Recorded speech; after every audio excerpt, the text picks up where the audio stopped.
Picture this. You just graduated art school. For 4 whole years, you've had all the fun of making art sucked out of your soul. You put way too much effort into your thesis film that no one's gonna care about in a couple of months from now. And as a result, you're burnt out. What would you do?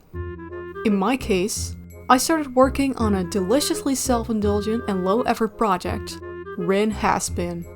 Now I'm calling it low effort because I wasn't expecting much from it.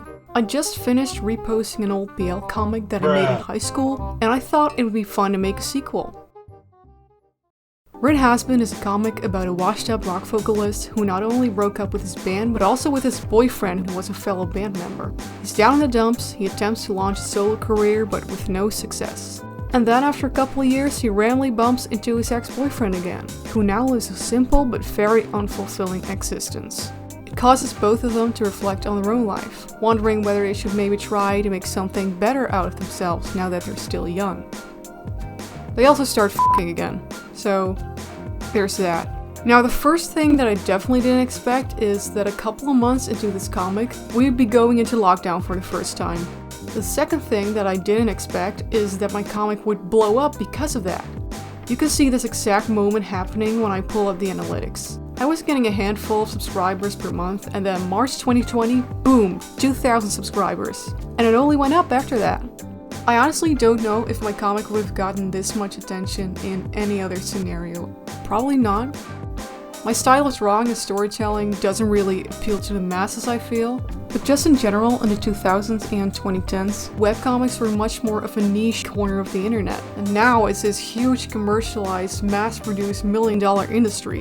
Which kinda sucks, to be honest. I mean, don't get me wrong, it's nice that more people are reading webcomics, but the stuff that's made by the people like you and me gets pushed to the background because of platforms like Taps and Webtoon favoring their own originals. Even though there's nothing original about this, I mean, let's be real. So it stands to question if the webcomic community has really gained anything from it in the long term. But I digress. So like I said, I got this huge influx of readers, and I honestly wasn't used to the attention. Suddenly I was getting fan art and stuff, and some people were legit becoming obsessed with my characters for a bit.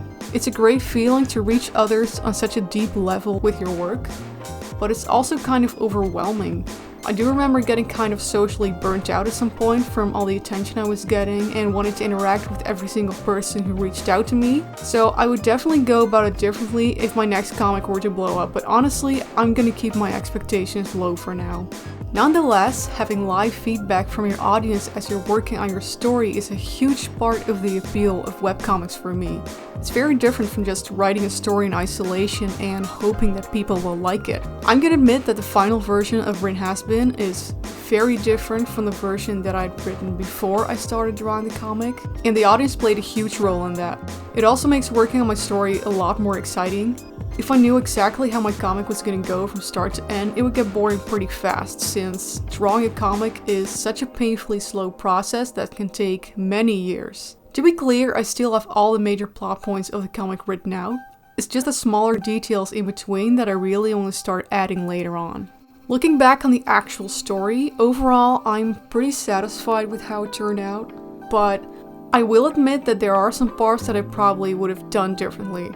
Without spoiling the comic, both characters have done some things that have made them less sympathetic.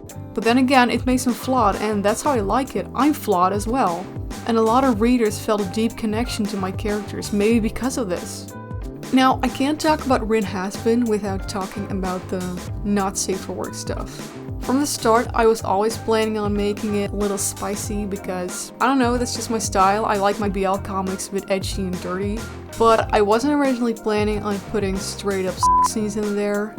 I was more like gonna insinuate that they were gonna get it on, but not actually spend 15 pages on them f***ing. I guess I got carried away, and when you have an audience cheering you on with every step of the way, it's really easy for that to happen. We were all going a bit insane during COVID, okay? Don't judge me. It was also a bit of a money question, I'll admit. By this time, my comic wasn't really the low-effort project that it started out as. I was getting really overworked at some point, so I was beginning to think more about ways to get a bit of financial compensation for my work. And surprise, surprise, selling not safe for work stuff on Patreon is a pretty easy way to do that. I do appreciate every single person who subscribed to my Patreon or donated ink on Tapas. I was never doing it for the money, but your support made it worth all the more to keep working hard on Rin Hasbeen. It took me a total of 2 years to draw this comic from start to finish, which is pretty short for a webcomic with an average update schedule of 2 pages a week. But I always intended for it to be a relatively short comic. I don't like working on the same thing for too long. The funny and sad part about this whole thing is that I started off being burned out from art school and just working on this comic for fun, and I ended up becoming burnt out from this comic as well. At this point, I think it's just my personality, like, I just can't be chill about things. I have to put my whole entire being into it. I kinda disappeared off the face of the internet after my comic was done, just to recover from the chaos.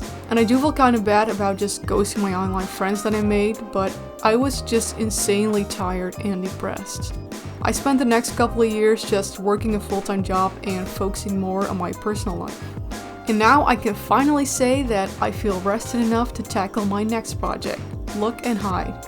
It's another BL comic. It has more of a sci-fi vibe than Ren Hasbeen. I know sci-fi is not a popular genre, but it isn't like hard sci-fi, it's more akin to Black Mirror. The art is also a bit more stylized than I might be used to, and the best part is that I'm drawing it with pen and paper.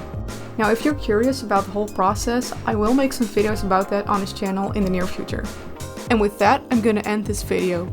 Thank you guys so much for watching. Feel free to give this video a like and subscribe to my channel, and I will see you soon.